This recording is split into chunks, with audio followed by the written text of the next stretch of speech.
Matapos ratsadayan ng Kongreso ang pag-impeach kay VP Sara Duterte, tila biglang prumeno naman ang Senado. Binuhusan na ni Senate President Chis Escudero ng malamig na tubig ang nag-iinit na issue ng impeachment ni VP Sara. Ang sabi po ni Escudero, walang mangyayaring impeachment trial sa Senado habang ito po ay naka-session break. Pwede lang daw kasi i-convene ang Senate Impeachment Court habang naka-session pa ang Senado. Anong problema doon? Dahil bagamat na-impeach na ng Kongreso si VP Sara Duterte, paparting pa lamang ang mas mahabang proseso. Ang impeachment po ay pagsasakal pa lamang o yung paghanap ng probable cause para sa pag-file ng isang kaso. Siyempre, ang mas mahaba talaga ay ang mismong paglilitis ng Korte. At ang may trabaho po niyan, ayon sa konstitusyon, ay ang ating Senado. Ang problema, nag-recess na nga ang Kongreso noon pang Miyerkules at ang balik po nito sa session ay sa June 2.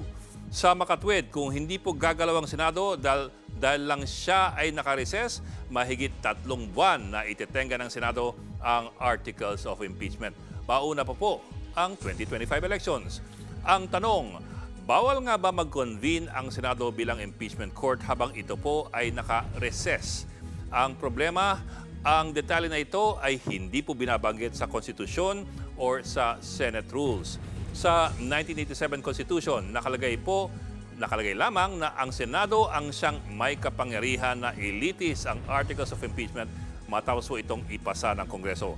Kailangan lamang ng 2/3 vote ng Senado para po sa isang conviction. Pero pwede bang mag-delay ang Senado sa kanyang paglilitis? Sa Article 11, Section 3 ng Konstitusyon, ito po yung nakalagay.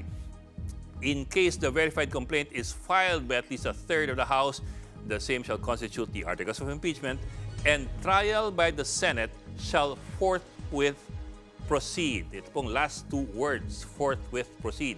Ano po ang ibig sabihin nitong katagang forthwith? Sa Oxford Dictionary, ang ibig pong sabihin nito ay immediately and without delay. Sa internal rules ng impeachment procedures na binalangkas ng Senado noong 2011 naman, ito naman po ang nakalagay.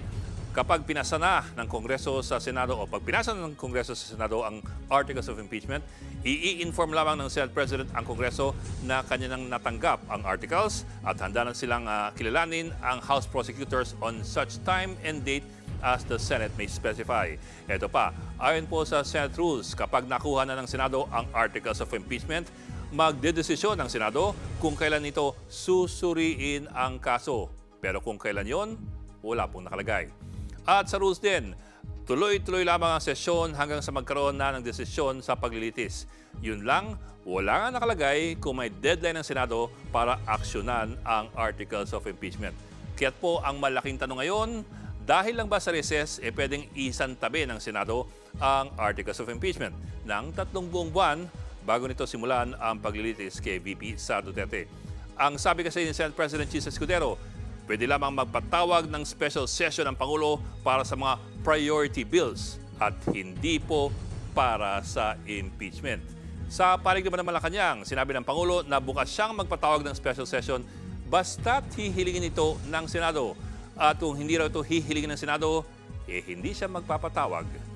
Pero ayon po kay dating Senate President Franklin Drilon na tumayong hurado sa 2 impeachment trials, pwedeng magpatawag ang Pangulo ng isang special session para lamang i-convene ng Senado ang impeachment court.